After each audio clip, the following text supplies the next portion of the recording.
With a pandemic continuing to rage, there's more and more talk about continuity and resiliency. But are they the same thing? And what's the relationship to the need for continual transformation that we say is necessary as we enter the digital era? On today's episode of the Digital Experience Revolution, we'll dive into all of this and more.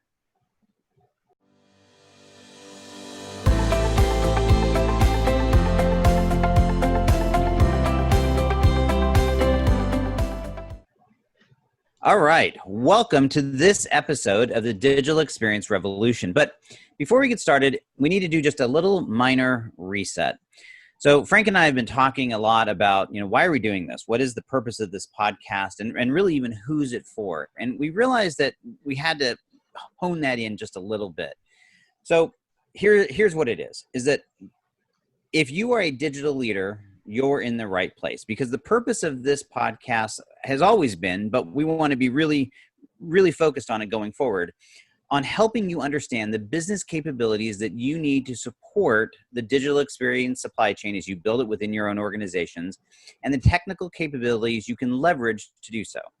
So in each episode, we're going to dive into a business capability or maybe a part of one, and then talk about how one member of the tech community is coming to market to help you solve it. So just wanted to sort of put that out there, that's the reset we're doing, and you're going to get that first flavor of that in today's episode. So with that, we're going to do our business capability deep dive right now, and we're going to double click on a topic that we've already covered in the past, but we realized it needs a lot more attention, and that's resiliency, but specifically as a function of continuous business and operating model transformation. And Charlie, before we do that, as part of this reset, you asked in the opening rhetorically, continuity and resiliency are they the same thing, or obviously, or are they different? Well, I think we're setting ourselves up for a false equivalency, as it were. We're asking the wrong question. We're pointing out the wrong thing. If we look at doing continuity correctly, that's what leads to resiliency. So I think we're talking about a false equivalency. Are they different? Are they the same? I think they work together, and we shouldn't distinguish the two. Continuity leads to resiliency. I just wanted to kind of frame that for our viewers and listeners. Well, you think that we hadn't talked and planned in advance, because you're sort of ruining the whole episode, Frank. Isn't that what we're trying to get to as we? So you know what? No, you're absolutely right, and I think that's sort of the point. In fact, what brought this up is that we did cover this briefly in episode 4, and after that came out, a good friend of mine who's out of the UK named Daniel Bruston. We ended up having a couple conversations back and forth. And he's been really pushing this idea of the need to reimagine continuity. And it's in line with exactly what you're thinking. And so I reached out to him via email and I said, hey, Daniel, point me into some directions. What are you've been really hitting this. What are you thinking? And so he pointed me to an organization called Adaptive BC, or Adaptive Business Continuity, founded by two gentlemen. And I apologize if I'm butchering their last names, but David Lindstedt and Mark Armour. And they formed Adaptive BC not as a company, at least as I understand it. It looks like it's a community of people that are trying to change the way organizations look at business continuity, specifically drawing on the advances of Agile project management and lean process improvement, and that kind of thing. And it was just sort of really interesting to dive into what it is they're doing. So I don't know if you had a chance to look at any of what they're doing, Frank, and what you thought about it. Well, what's interesting is I took a look at it, and I'm reading what's on their website and all the things they do. And perhaps our listeners and viewers don't really know that, as in my former life, I was a government manager, a U.S. federal government manager, an executive. And we had to follow National Institute of Standards and Technology guidance and ISO guidance. And so I'm faced with business continuity, because I was in the IT area. I'm faced with business continuity, and I'm sitting in my chair, and I just look at ISO 22301, and I say, okay, I read that, and that's telling me kind of what to do, but I'm not sure how to do it. So then, just to put it in context, when I looked at Adaptive BC, I said, okay, sitting in my government manager chair, I could use Adaptive BC as a tool set to implement a NIST standard framework or an ISO framework. And that kind of pulled it all together for me. So briefly, the ISO 22301 is what you need to do, and something like Adaptive BC is how you would go about it, or the approach you would take. And what I think is very interesting. What I find, so a couple things, right? One of the things I like is that both David Linston and Mark Armour are practitioners. They people have real jobs. They're not just Right. pundits like me or you, right? Where we're just talking about it these days. They're actually doing this every day. And so I love that. But secondly, they have this heavy focus on things like business acumen and flexibility and this sort of outcome orientation. Because to your point, on the one hand, a practitioner has to deal with the regulations, has to sort of deal with the past in this time of disruption and transition, at least in my mind, and but figure out a way to do it in a way that is actually conducive to the pace at which the market is changing. And so I think it's really interesting to that, to your point, that it's a very approachable way of sort of blending this together. And to your point, one of the things that I love that they said, in fact, they made a point of in there, they have this manifesto document, which we'll link to in the show notes, but that adaptive business continuity is part of resiliency and needs to be included with other things like IT disaster planning or disaster recovery and cybersecurity, risk management, sustainability, and strategic planning. And so, like I said, you sort of stole the thunder right out the gate because they're making your point.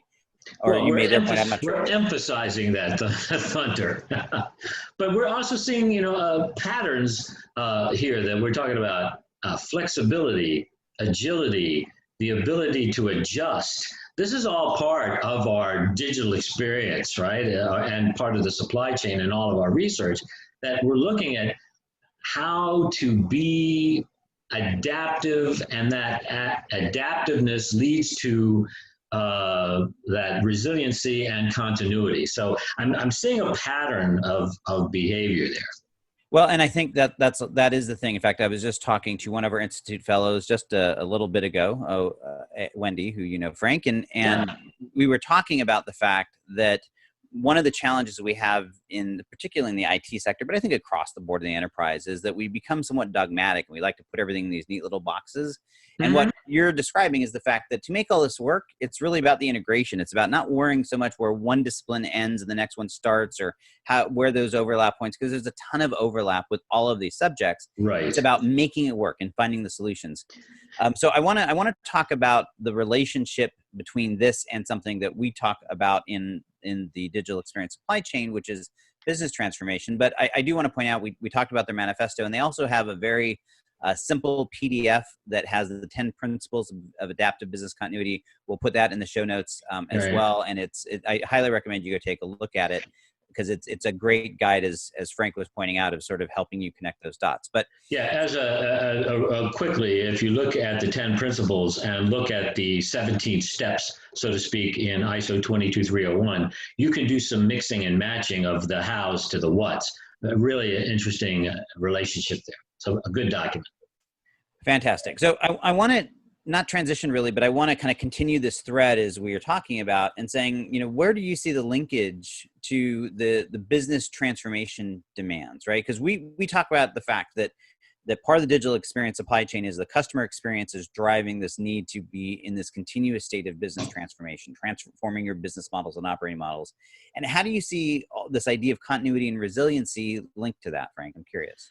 Well, I'm glad you asked that, because we talk about, if you know anything about what we're doing, we also talk about the concept of digital readiness and our digital enterprise readiness framework.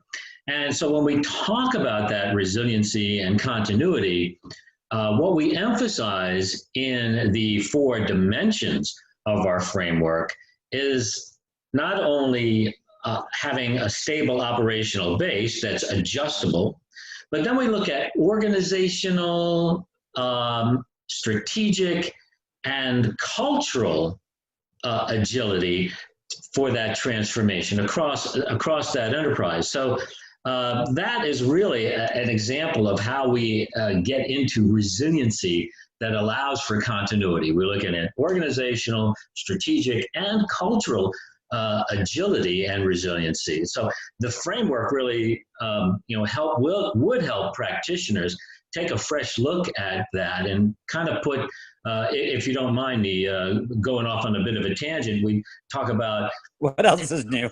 oh, yeah, that's new, like Frank going off on a tangent. So we talk about the instrumental value versus terminal value. Yeah, you have these things that you have to do, and that's your terminal value. Follow those and you'll get it right. But our instrumental value is, how do we put that in context? How do we look at a bigger way to do this, some sort of methodology to do this from practitioners? And that's your instrumental value, to get things done. And hopefully, our digital enterprise readiness framework gives you that instrumental value of actions that you would need to look at to get this resilience and continuity done for the digital enterprise. So that's my take. Yeah. So I think the big takeaway is that, going all the way back to your false equivalency statement at the beginning of this is that it is that it doesn't really benefit us to try to draw these hard lines around this, right? That Right. They are distinct. That's the point I was trying to make. There's not hard lines around that. Good point. Yeah. I mean, so because I look at this and say, well, continuity, and this is the same thing that the adaptive BC folks are saying, right? Continuity is this one specific part. Resiliency is a bit of a superset around it. And if you are resilient, if you're building those resilient capabilities, you're going to have a more natural state of continuity. And likewise, I think that same sort of set of superset capabilities is really what we're talking about when we talk about digital readiness. And that's also the same enabler that allows you to drive this state of continuous transformation, right? They're all closely interlinked, and you have to be looking at all of them kind of holistically to make this work. So I think that's the big takeaway. All right, time to move on. Our next section is where we sort of now take this business capability and what we're calling the tech connection, and how the technical capabilities and specifically technical vendors or technology vendors are stepping up to support this. And so this week I want to talk about a company that I have known for a very long time, but I've had the privilege of getting to know a little bit more closely over the last couple of years. And that's a company called iGrafx. And so iGrafx is a very interesting organization, especially in today's environment, because they were formed in 1991 and they were focused really on process modeling. So my disclosure here, actually I have two disclosures. The first is that I was an iGrafx partner in the late 90s, early 2000s. I'm not quite sure. I'm getting old. I can't remember exactly. But I remember we were doing some heavy duty process modeling and process, oh my gosh, there's another word there anyway, work. So I signed up to be a partner and went through classes and did the whole shebang. The second disclosure, by the way, is that I also wear another hat, and that is I'm the principal analyst at Intelix. And so iGrafx is an Intelix client. So that's in that way, I've had a chance to get to know them a little more closely over the last couple of years. But it's interesting because when you look at this idea of process modeling and process simulation, that was the word I was looking for, they were heavily suited for this era that was all about lean and Six Sigma and optimization, right? So all the stuff we've talked about, that was like their core. And so I almost find it funny that I'm talking about them again today, but because that's really where they come from. Yeah, and it's interesting that you should pop into, they were at that time they were suited for the heavy focus on optimization in an era that was all about lean and Six Sigma. And it got me thinking of the term optimize versus satisfice. And satisfice is a term that was coined by management writer Herbert Simon in 1956. And it means you aim for the adequate versus the optimal.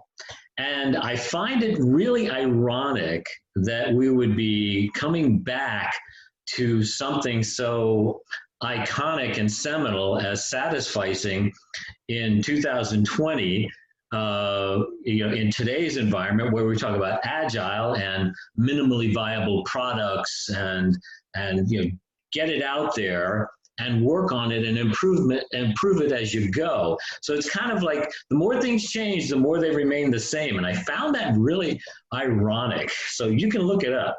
Well, okay, so just because I consider myself a fairly educated person and I spend most of my days studying all this stuff, and I had not heard this term. So on the off chance there's at least one other person out there, and by the way, I'd love to someone post in comments about whether or not you know this term or not, but one more time, so give it to us again, Frank. Say it again, Satisfice? Satisfice, Satisfice. So it's Okay. kind of a play on the word of satisfying. So it calls Satisfice. And the author or the management theorist is a gentleman by the name of Herbert Simon, Simon, and first coined in 1956. So Quite you interesting. satisficing, you aim for the adequate versus the optimal. I think my mother would have had a few other terms for that, but okay. So here's a Yeah. question, right? As I was sort of processing all of this, Yeah.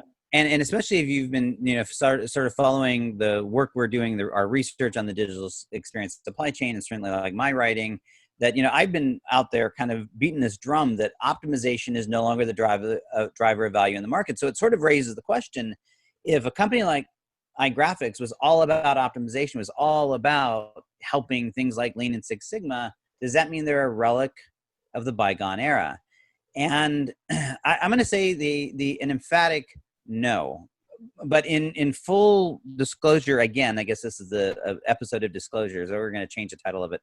I honestly asked this question. When I first had the chance to meet with them, I don't know what it was, like a year or two ago, I literally, I had this bout of nostalgia because I remembered their class and I was always a fan of their product. And then I literally asked them and said, are you guys still relevant today? And I've had the opportunity to talk to both Jamie, who's their CMO, but and Ad Maddock, who is not only their current CTO, but he's also the founder of the company. And it was, what was refreshing about it, and we're going to talk, that they clearly see, there is a continuing need for what they've always done, their bread and butter, the optimization. And I agree with that, right? It isn't that that's no longer important or valuable, it's just table stakes, right? So there's a continuing need on that level. But what I love is that they're not locked into the past. It's quite refreshing that, they have a respect for their history and what they've always done, and for the people that still use their product for that purpose. But they have a very clear view of actually both of these topics, of how their product plays a critical and essential role, both with this idea of creating continuity and resiliency, the way we've been talking about them, but also about this broader business transformation. And so it's been quite interesting to sort of get under the covers with them and see exactly how they're approaching it. Well, it's also, when I talk about Satisfice, obviously they're going to still be relevant because how deep you go into the product and how much you use it. When do you stop? When is the process model good enough? I need to have some sort of tool to do that. And how far do I go? And, do I just keep going until it's absolutely perfect? But so that's the idea of satisficing. Not that they're not relevant; they're very relevant because I need to document something. How far do I go is really the question, and how easy is it to use? Easy is it to go that way? Yeah, and it's interesting because that's exactly the angle that they started to see. So I don't know if this is their tagline or not, but one of the phrases they use quite a bit is this idea that they are the connection between strategy and execution. And their sort of broad point from a transformational perspective here is that you can't transform anything if you don't start with a solid understanding of how the organization operates. And that if you think about this idea of resiliency, like we've been talking about, it's the exact same thing. How can I build this essence of resiliency if I don't understand how my organization operates? And I'm curious, and we both spend a lot of time in large organizations, Frank. Do you think most organizations know how they function? No, and I'm glad you brought that up because in my government days, probably in 2020, so this is probably 10 to 12 years ago, I was part of a team to develop an integrated process model. So you had these processes, this process, this process. How does it all fit together? And it was an incredible diagram that, trying to connect all the dots. So if you wanted to do something here, how did it fit over here, and what was the handoff? It was almost impossible to figure that out. But I don't think we ever did, but we got close. But the point is that it was really, really difficult to do, and we had a team doing it. And if a team doing it couldn't figure it out, I'm sure that you'd have to, if you asked a man on the street or a woman on the street how the processes work in your organization, they couldn't tell you. So I agree with you, I guess, in your rhetorical question. Yeah, well, it really wasn't rhetorical. I mean, I guess it was sort of insofar as I don't really think there are. But here's the thing. So what I love about what iGrafx is doing is they recognize that this is sort of, that they need to be solving for both of these, and they are absolutely evolving their tool to do that. And really where they see this is once you start to have that understanding is, A, you need to make it, to your point, from a tooling standpoint, to as easy as possible to function, to allow you to do that, to capture it and to dynamically change it as your environment changes. But then once you have that, and this is their connection of the strategy to execution piece, is to be able to sort of play the what if scenario. If we're going to change this, if we're going to transform that, if we're going to try to make our business model or operating model function differently, how does that affect everything else? Because I think that's a big risk when we talk about this need for continuous business and operating model transformation that organizations run into is these are big, giant, incredibly complex organizations. Right. And if you start making all of these changes, then if you don't know what's going to happen, the risk just becomes untenable. And so now I know why you were talking to Wendy, because you talk about the strategy to execution. I think that's the name of her company, and she's into business architecture, and that's a whole nother show. I don't want to go into that now, but you probably using iGrafx for business architecture is also a good solution. I didn't ask her about that, but I would expect that that is a. I just thought of that. Yeah.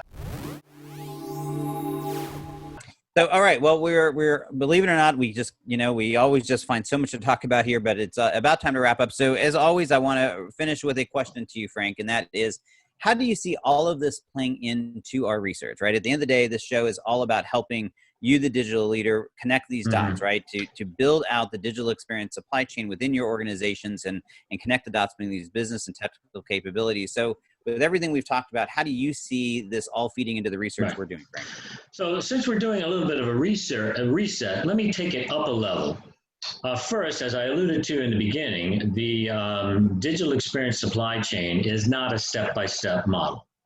And if you look at each one of those pillars, so I'll call them a pillar in each of the 4 points in the supply chain, they all talk about the ability to continually adjust, continuous improvement, continually adapt, resiliency. So I'm just taking it up a level, that our research in the digital experience supply chain kind of mimics the theme that we've been talking about here, and that is resiliency and continuity and the ability to adjust.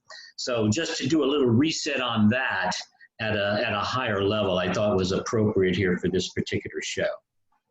Yeah, and I think, from my perspective, as I look at it, the big takeaway, again, trying to go back in time and put myself in your shoes of owning this responsibility within an enterprise, is that it can be a difficult transition, right? The whole concept behind the digital experience supply chain is sort of fresh and new, and it's different, but it's not actually new. It's sort of like this reordering, and a lot of these longstanding practices, like your business continuity planning practices and your, this idea of resiliency and all of the things that we talk about, they all have to have a place. They all have to fit together. And so it is about integrating everything and bring it all together, but in the context of this continuous business and operating model transformation. Because if you're not doing that part of it, if you're not bringing that mindset of embracing continuous transformation into this, then we're just putting some high gloss lipstick on the pig, right? We're not actually changing anything.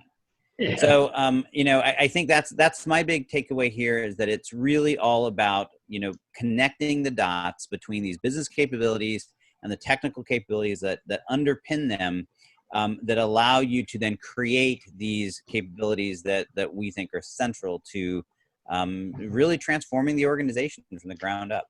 Yeah, and you think it's common sense, but having sat in the chair of a government executive trying to put that in context and bring that common sense was extremely difficult. And one more piece of personal note, when I retired from the federal government, I grew some of my hair back. It's true. All right. Well, that's it for today's episode of the Digital Experience Revolution.